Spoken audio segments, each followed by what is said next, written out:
This is GM Word of the Week, and I'm Fiddleback. Pathfinder.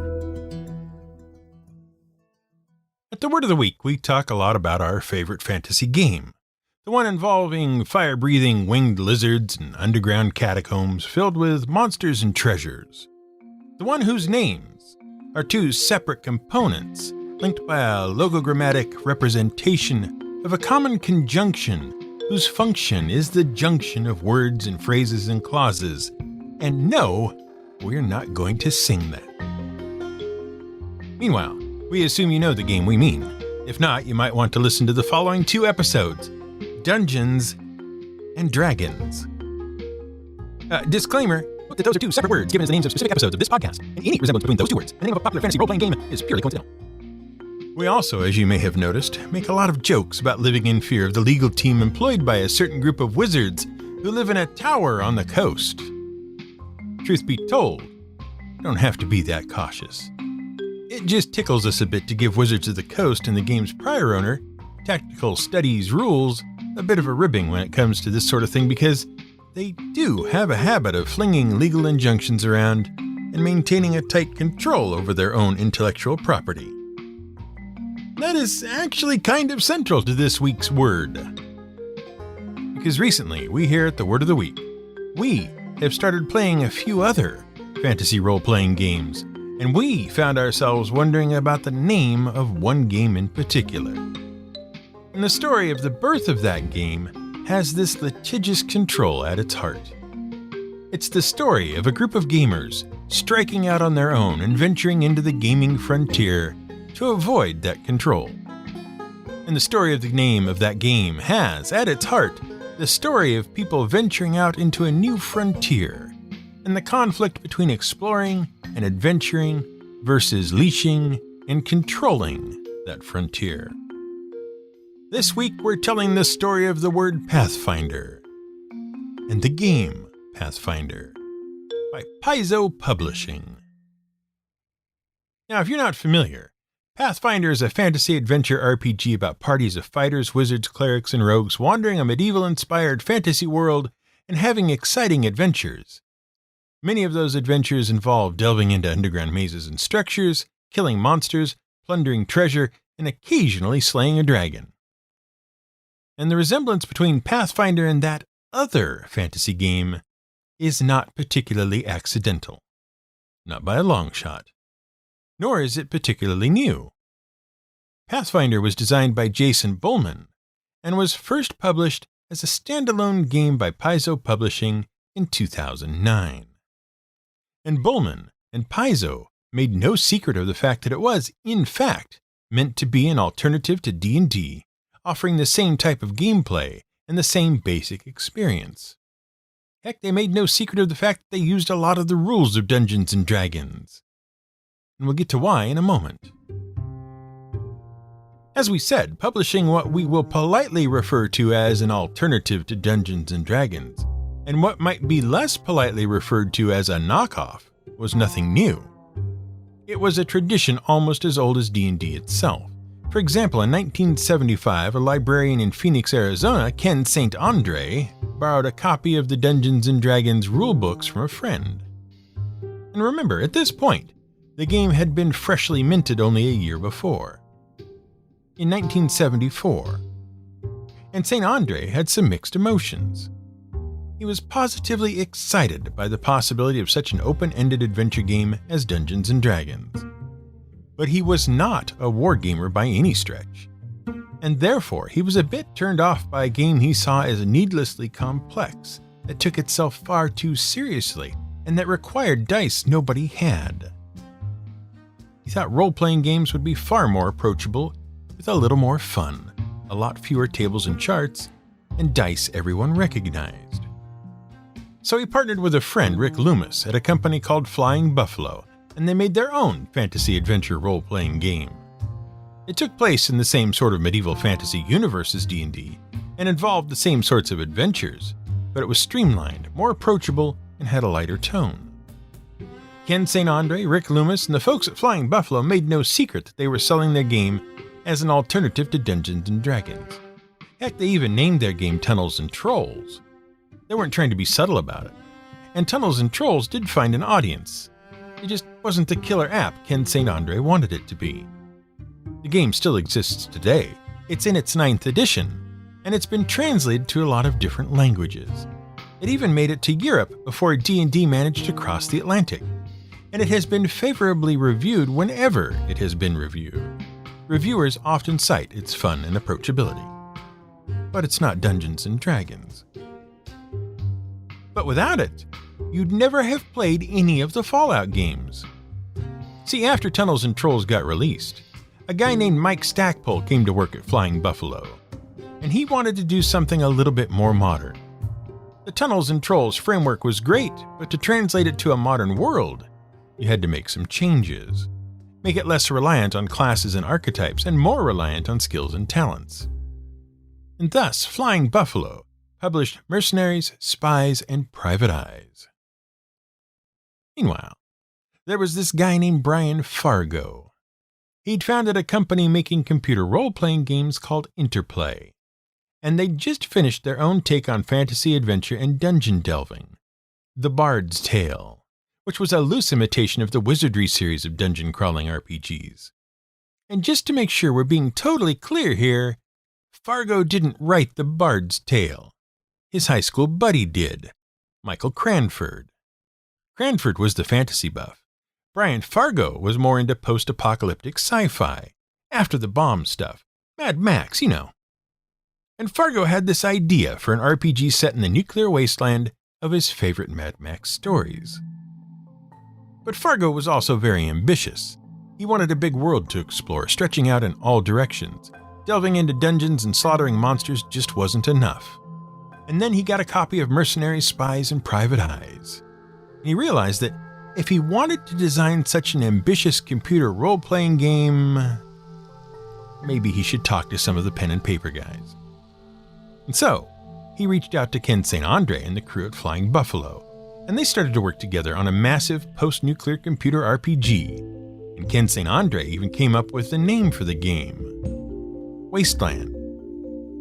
Released in 1988, it did everything Fargo wanted it to do. It had a huge, for the time, game world, and the environment was persistent. It changed as you explored it.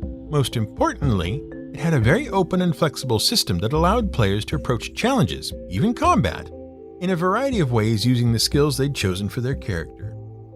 And the team had a great time making it. St. Andre, Stackpole, and others even headed out to the Sonoran Desert, kitted out in Mad Max attire, to explore and take photos to publicize the game. Eventually, Wasteland would inspire its spiritual successor, Fallout, and Wasteland would be converted into a tabletop role-playing game system. But through a strange quirk, it ended up being published by Steve Jackson Games as part of their generic Universal Role-Playing System, or GURPS. But those stories are for another time. The point is that Bullman and Paizo Publishing weren't breaking any new ground when they published an alternative to Dungeons & Dragons, nor in using Pathfinder's status as an alternative to D&D as a marketing draw. But their reasons for doing so were kind of different. The story of Pathfinder actually starts back in the early 2000s. Well, it starts with the invention of D&D, really, but the interesting bits start in the early 2000s. Wizards of the Coast had just rescued Dungeons & Dragons from vanishing forever with the company that created it. TSR was bankrupt. They were going down hard, and D&D was going to go down with them. TSR had been working hard to get a new edition of D&D out the door. It would be the 3rd edition, but they were out of money and time. In stepped Wizards of the Coast, and they saved the game, retained most of the game's designers, and pushed 3rd edition out the door. And it was a rousing success. And among the other changes they had made to the game was the development of something they called the Open Gaming License. See, the gaming community always had this do-it-yourself vibe to it. People love to create their own content, and RPGs inherently promise a high degree of creativity.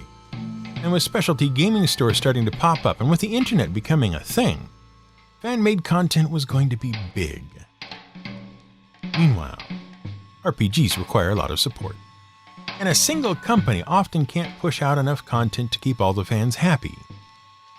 So the idea was that the folks at Wizards of the Coast would allow anyone who wanted to do so to publish content for the new Dungeons & Dragons. They just have to follow some simple rules, and they'd have to use special versions of certain logos so people could tell the difference between official content and third-party content.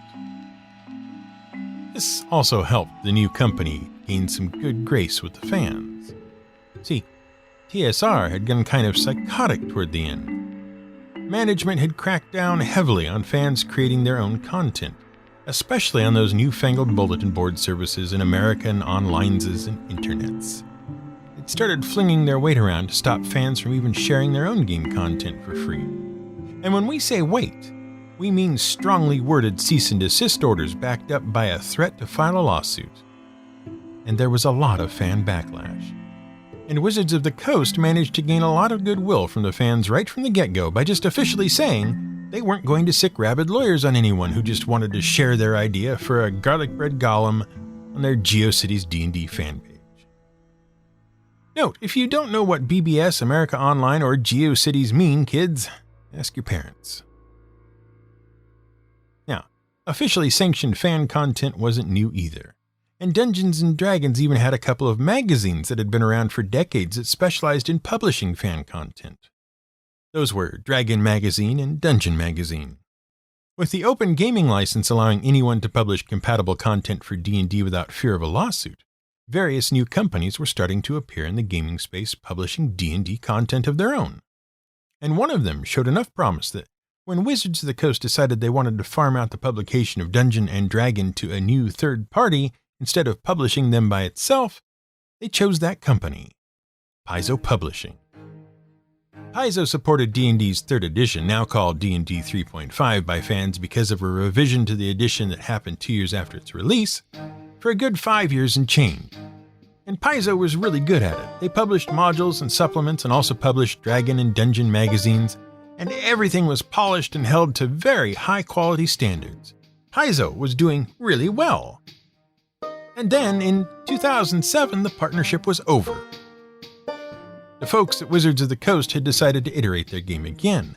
It was time for 4th edition. And not only that, they had decided that the days of the open gaming license and a heavy reliance on third-party support were also over.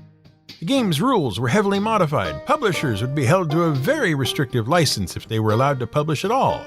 And Dungeon & Dragon would be taken from Paizo.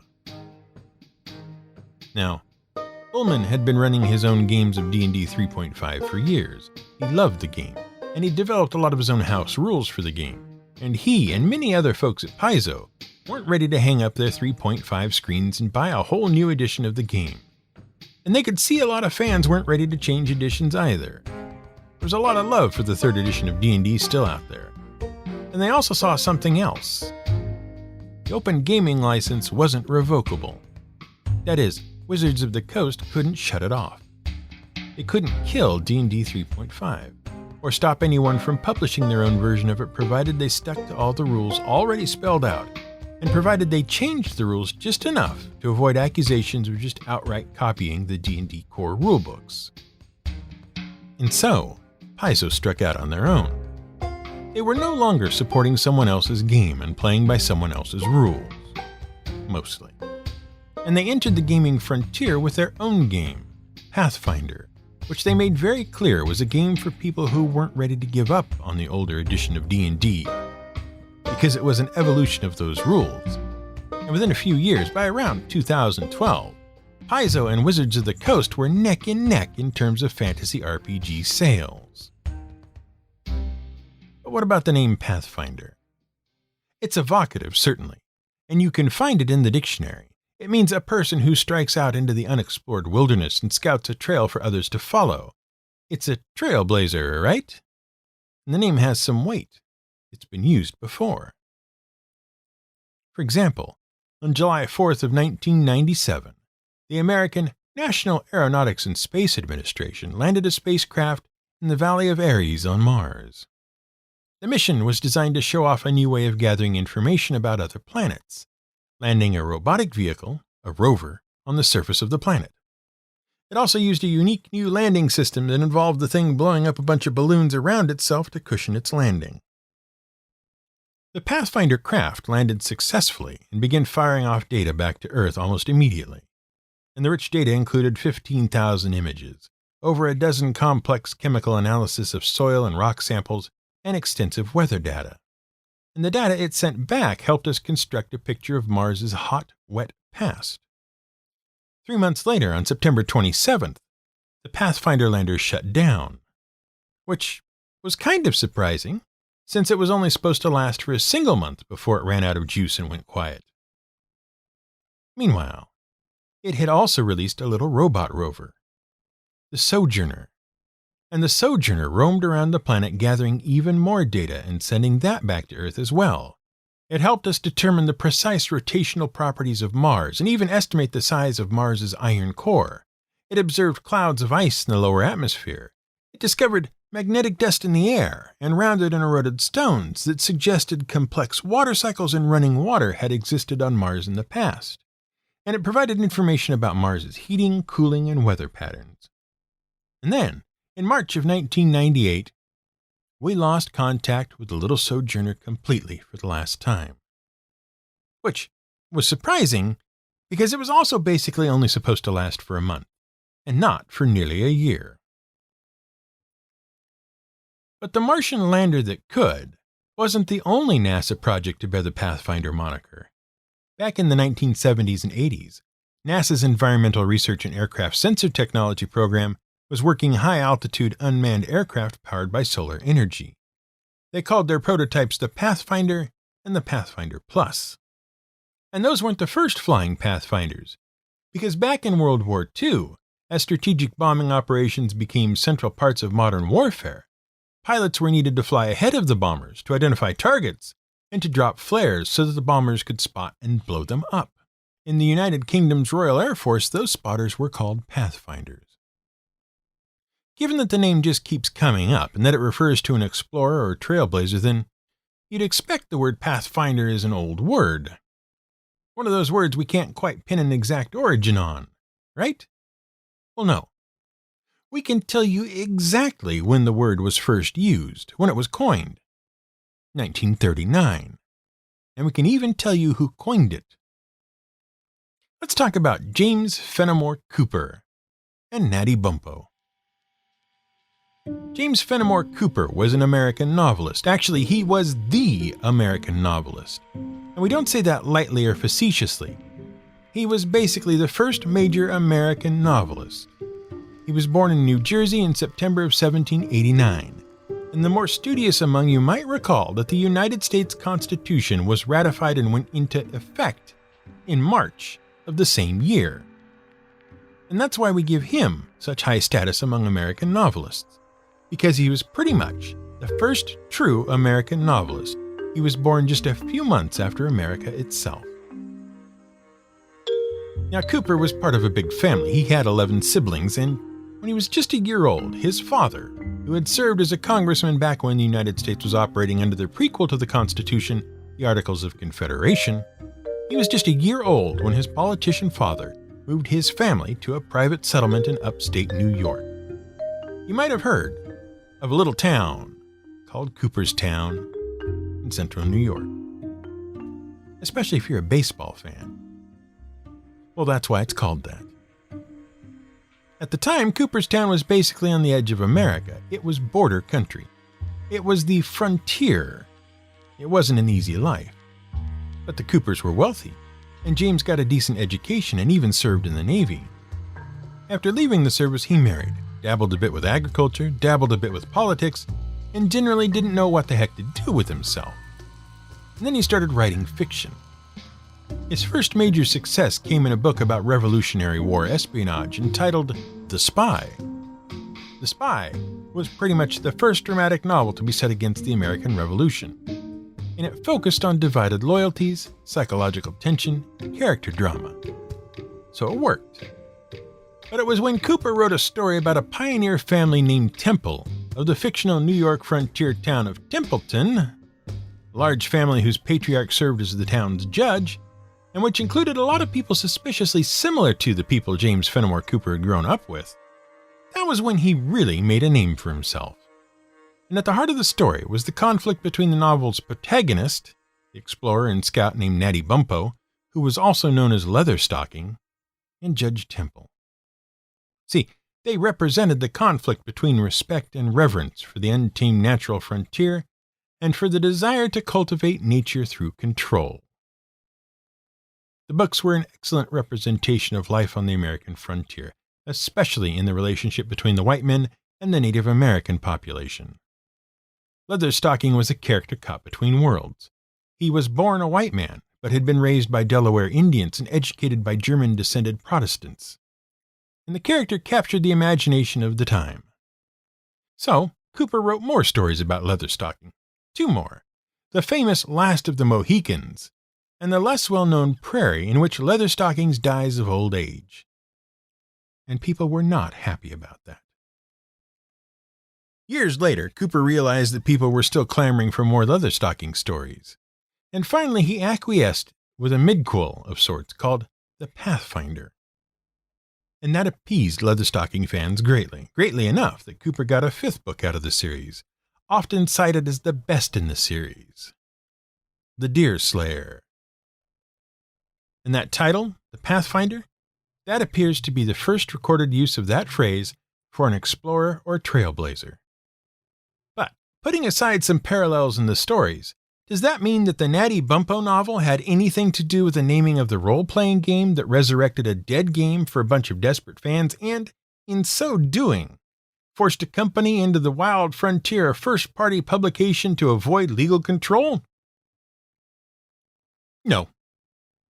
But it's kind of weird that the novel, The Pathfinder, is subtitled The Inland Sea, and the most populous and popular region of Galarian, the world of the Pathfinder game, is called the Inner Sea. So, who's to say? This has been GM Word of the Week. It's written and researched by The Angry GM and produced by me, Fiddleback.